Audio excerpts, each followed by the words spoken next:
او مائی God. اب بد دعا میں جب تک وہ بندہ اللہ سے سچے دل سے توبہ استغفار نہ کرے، اگر پتہ ہے کہ مجھے فلاں کی بد دعا لگی ہے یا فلاں کے ساتھ زیادتی کی ہے تو اس سے معافی مانگ لے، تو یقین کریں اس سے کارگر اور اس سے اچھا کوئی وظیفہ سر نہیں یہ تو پتہ ہونے کی صورت یہ پتہ ہونے کی اگر اس کو پتہ ہی نہیں ہے، لیکن عام طور پہ جب زیادتی کرتے ہیں تو بندے ہمیں کو پتہ اندازہ ہوتا ہوتا ہے ہے کہ یہ میں نے اس کے ساتھ زیادتی میں نے اس کے ساتھ زیادتی کی، اور بعض لوگ ایسے ہیں جو ان کے منہ پہ کہہ دیتے ہیں کہ تجھے عرش والا ہی پوچھے. جی ایسے بھی کیسز ہیں. کیسز ٹھیک ایسے ہے ہیں. ٹھیک ہے. اسی طرح کچھ میں جو سمجھتا ہوں سب سے بنیادی معاملہ اعمال قلوب کا ہے. ہم کہتے ہیں استغفار کرو، وہ کہتے ہیں بھی ہم 100 دفعہ کیا 200-300 دفعہ کرتے ہیں، منہ سے پڑھتے ہیں. منہ سے پڑھتے ہیں. اسی طرح سورۃ بقرہ روزانہ 3 دفعہ پڑھ رہے ہیں، آیت الکرسی تو 300 دفعہ پڑھتے ہیں. شیطان کہتا ہے 1 دفعہ پڑھ لو میں نہیں آتا، اور ہم کہتے ہیں 300 دفعہ پڑھی ہے پھر بھی تو آ گیا ہے. تو اصل اعمال قلوب ہے، وہ اندر سے پڑھنا ہے اندر سے معاملہ، پڑھنا، منہ سے پڑھنے والا منہ سے معاملہ پڑھنا. نہیں. ٹھیک ہے. نبی کائنات صلی اللہ علیہ وسلم کے فرمان کو سامنے رکھیں. جسم میں ایک لوتھڑا ہے، جی وہ لوتھڑا اگر درست ہو جائے تو پورے کا پورا جسم درست ہو جاتا ہے. تو اگر وہ ضائع ہو جائے، خراب ہو جائے تو سارا جسم ہی ناکارہ ہے پھر سارا جسم. الا واہی القلب. جی. اصل جملہ الا واہی القلب دل ہے.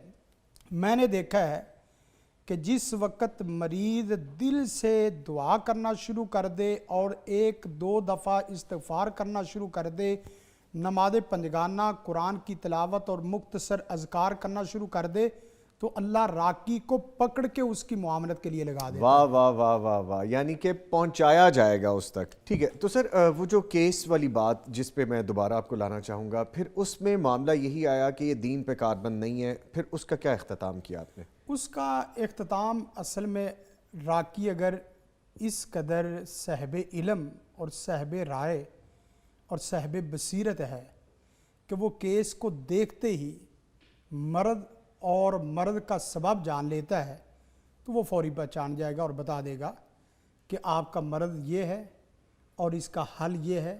اگر وہ صاحب علم نہیں ہے اور اسی طرح اپنے فیلڈ میں پرفیکٹ نہیں ہے تو پھر کیس لٹکتا جائے گا، چلتا جائے گا، چلتا جائے گا. اور کچھ ایسے بھی کیس ہوتے ہیں کہ جہاں اشارہ کر دیا جاتا ہے لیکن وہاں مریض اپنی حالت بدلنے کے لیے تیار نہیں ہے. میں نظامی بھائی اس کے ساتھ ایک اور بات جو وہ کرنا چاہ رہا تھا جی. کہ جو معالج ہے اس کا کتاب سے گہرا تعلق ہونا چاہیے.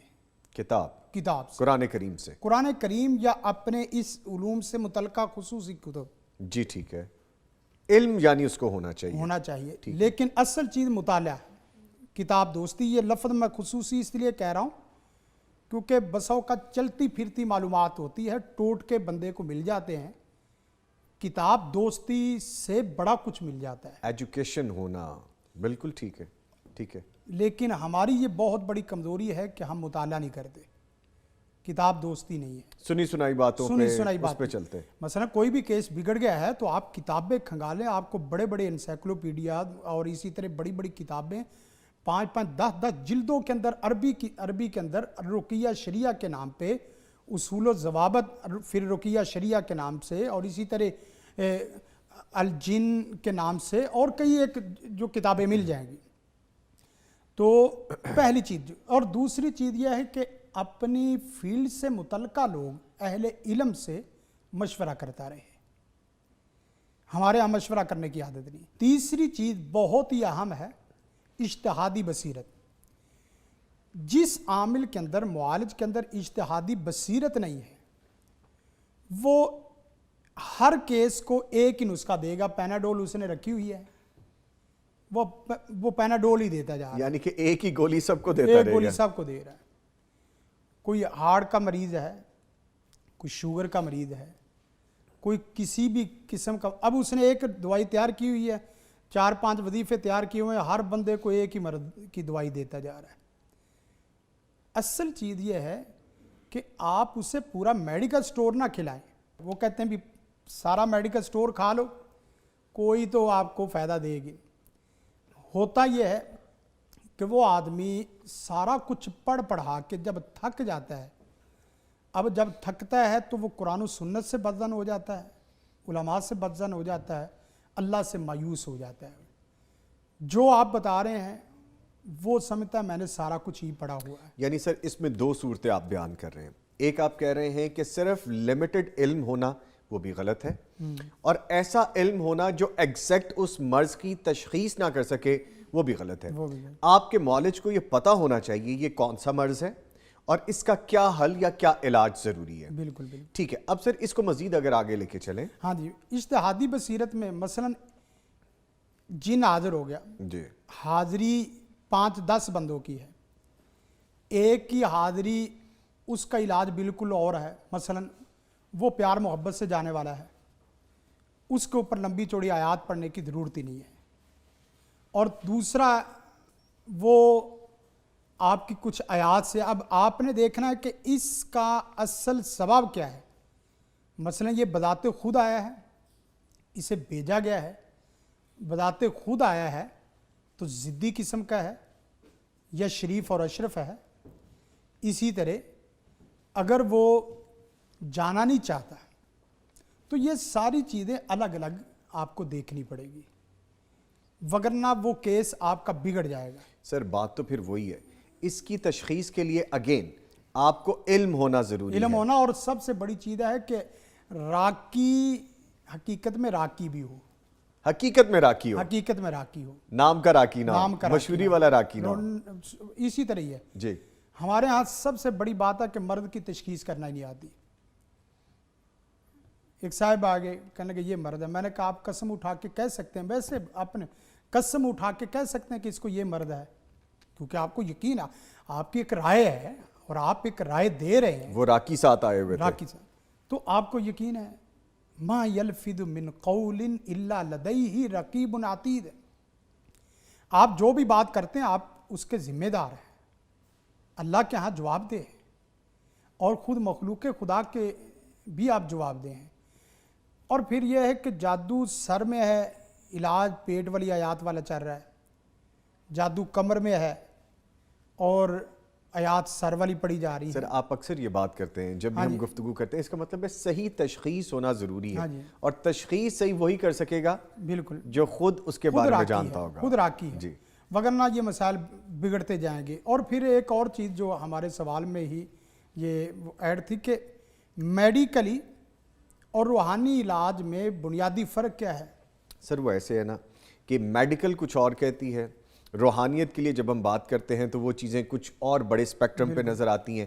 اکثر جو مریض یا اس کے آس پاس کے رشتہ دار جو ہوتے ہیں وہ پریشان ہوتے ہیں کہ اب ہم میڈیکل علاج کروائیں یا روحانی علاج کروائیں, اور یہ بھی ہوتا ہے کہ کئی میڈیکل علاج کروا رہے ہوتے ہیں, اس سے افاقہ نہیں ہو رہا ہوتا, پھر وہ روحانی علاج کی طرف آتے ہیں. تو ٹھیک ہے, اس پہ کرتے ہیں بات. جی, میڈیکل کا اور روحانی جو مرض ہے اس میں کافی اعتبار سے فرق ہے. میڈیکل میں جو اصل چیز ہے وہاں صرف مرض کا حملہ ہوتا ہے, یہاں مرض کے ساتھ کئی قسم کی مخلوقات کا بھی حملہ ہے. یعنی وہاں مرض ہے اور مرض کنٹرول ہو جائے تو 10 دن میں, 15 دن میں, 20 دن میں بندہ صحت یاب ہو جاتا ہے, کیونکہ مرض بسا اوقات بے جان ہے, اس کو پیچھے سے پاور دینے والی چیز نہیں ہے, کنٹرولر چیز نہیں ہے, اس وجہ سے وہ فوراً کنٹرول ہو جاتا ہے میڈیسن سے. ٹھیک ہے. اور روحانی میں اصل مرض بھی ہے, لیکن دوسری چیز یہ ہے کہ اس کے پیچھے پوری پلاننگ کے ساتھ اس مرض کو لگانے والا ایک گروہ ہے, ایک ٹیم ہے. مثلا حاسد ہے, جنات ہیں, شیاطین ہیں. انہوں نے دیکھنا کہ مرض نیچے جا رہا ہے, انہوں نے مرض کو پھر کیا کرنا ہے, سپیڈ تیز کر دینی ہے. سپیڈ تیز کر دینی. جی, آپ کی غفلت سے اس نے فائدہ اٹھانا ہے, آپ کی لا علمی سے اس نے فائدہ اٹھانا ہے, آپ کی بدعملی سے انہوں نے فائدہ اٹھانا ہے, اور اسی طرح آپ کے دیگر وہ مسائل جس کی وجہ سے ان کا داؤ لگتا ہے. جی, ایک تو یہ چیز ہے کہ عام طور پہ ہم مرض میں اس چیز کو سامنے رکھتے, اور اس کے ساتھ ساتھ یہ ہے کہ وہ مرض آیا ایک دفعہ اور یہ مرض آ رہا بار بار. یعنی میڈیکل اور روحانی دونوں کا ڈیفرنس، دونوں کا فرق جو چل رہا ہے وہاں یہ ہے کہ پیچھے سے مرض بار بار نہیں آ رہا. مثلا آپ ایک جگہ کسی ایسے علاقے میں گئے جہاں فضا وبا پولیوشن وغیرہ آلودگی وغیرہ تھی تو وہاں سے نکل گئے تو آپ اس کے بعد صحت یاب ہو گئے. ٹھیک ہے. یہاں یہ ہے کہ آپ اپنے گھر میں ہیں تب بھی مرض آپ کی پیروی کر رہا ہے، آپ اپنے بازار میں ہیں تب بھی آپ کے پیچھے ہے، آپ اپنے آفس میں ہیں تب بھی آپ کو پورا نظر میں رکھے ہوئے ہیں. یعنی وہ کہیں بھی بخش نہیں رہا، چھوڑ نہیں رہا آپ کو. بعض لوگ کہتے ہیں 7 سمندر پار چلے جائے مرض ہلکا ہو جاتا ہے. جی. اصل مسئلہ 7 سمندر پار کا نہیں ہے، اصل مسئلہ حاسد کے حسد پہ منحصر ہے. وہ آپ کو اس حال میں نہیں دیکھنا چاہتا، وہ چاہتا ہے پریشان رہیں، تنگ رہیں، برے اس حال میں نہ آئیں. جی. ایک صاحب ہے وہ میاں بیوی کو خوش نہیں دیکھنا چاہتے، باہر وہ سب کے ساتھ خوشی میں زندگی بسر کر رہے ہیں. جو ہی میاں بیوی آپس میں ایک کمرے میں اکٹھے ہوں گے، گھر میں اکٹھے ہوں گے تو وہ آگ بگولا ہو جائیں گے. تو اس طرح کی جو صورتحال ہوتی ہے وہاں مسائل مرض بڑھتا چلا جاتا ہے. تو یہ وہ بنیادی فرق ہے جو ہمارے ناظرین کو جاننے کی ضرورت ہے تاکہ وہ اسی پلاننگ کے ساتھ چلیں. اب ان کی پلاننگ چل رہی ہے، ہم نے ایک پیچھے کیس دیکھا جی. تو اس کا ہر روز کی بنیاد پہ 2-3 دفعہ جادو ہو رہا ہے. ہر روز کی روز بنیاد کی پر؟ بنیاد پہ بعض لوگ راکیوں کو مہینے کے لیے 2 مہینے کے لیے ان کی پوری فیسیں ادا کر کے اپنے ساتھ ملا بٹھا دیتے. سر یعنی ایسے بھی معاشرے میں لوگ ہیں کہ لوگوں کو خوش نہیں دیکھنا چاہتے اور روزانہ جادو کرواتے ہیں اور 2-3 دفعہ جادو کرواتے ہیں. 2-3 دفعہ چھوڑے نظامی بھائی، 2-3 عامل بٹھا دیتے ہیں. سر یہ کیسے لوگ ہیں؟ یہ صورتحال یہ ہمارے معاشرے کا حصہ ہے. ہمارے معاشرے کا حصہ ہے اور ہم سمجھتے ہیں. اب وہ آدمی سمجھتا کیس کنٹرول میں کیوں نہیں ہو رہا، کیس بگڑتا کیوں جا رہا ہے. وہاں بھائی انہوں نے تو 2-3 عامل رکھے، جیسے ہمارے لوگ بعض دفعہ کیس میں 2-3 وکیل رکھ لیتے ہیں. جی. کسی کا 1 وکیل اور کسی کے 3 وکیل 2-3 ہیں. جی. کسی کو مشورہ دینے والے، سپورٹ کرنے والے، پیچھے سے کام کرنے والے. اب آپ نے اس طرح کی صورت اختیاری نہیں کی، آپ نے محنت میں بھی اور اپنے راکی کو متوجہ کرنے کے اعتبار سے جس سے آپ علاج کر رہے ہیں وہاں علاج معالجہ 15 روز کی بنیاد پہ یا ہفتے کی بنیاد پہ چل رہا ہے کہ ہفتے میں 1 دم ہو گیا، اور وہ بھی 15 سے 20 منٹ کا، اور 15 دن میں ادھر روزانہ کی بنیاد پہ. ان 2 چیزوں کا تعلق بھی پھر آ کے معالج راکی کے اوپر ہی آ کے ٹھہرتا ہے. اچھا اگین تشخیص اس نے کرنی ہے. وہی کرے گا. کیونکہ میں خود بھی پروگرام دیکھتا رہتا ہوں، باقی بھی آگے پیچھے بھی لوگوں کے مسائل بھی سنتے رہتے ہیں. تو ہمارے لوگ جو عام طور پہ رہنمائی کر رہے ہیں نا، رہنمائی 2 طرح کی ہے. ایک یہ ہے کہ کیس یہ ہے، اس کی یہ رہنمائی ہے. ایک جس وقت ہم نے اس فیلڈ کو ڈسکس کرنا ہے تو فیلڈ کے متعلق رہنمائی ہونی چاہیے. کوئی خاص کیس ہے تو اس کو بتا دیا جائے. فیلڈ ہے تو فیلڈ میں پورا یہ میڈیکل ڈپارٹمنٹ جیسے ہوتا ہے اسی طرح یہ بھی ایک روحانی ڈپارٹمنٹ ہے. جی. فیلڈ ڈسکس نہیں ہوگا نظامی بھائی جی تو پھر یہ ہوگا کہ لوگ گھروں میں مسائل کا شکار ہو کہ نسل در نسل پریشان رہیں گے، مسئلے کی نوعیت اور مرض کو سمجھ نہیں پائیں گے.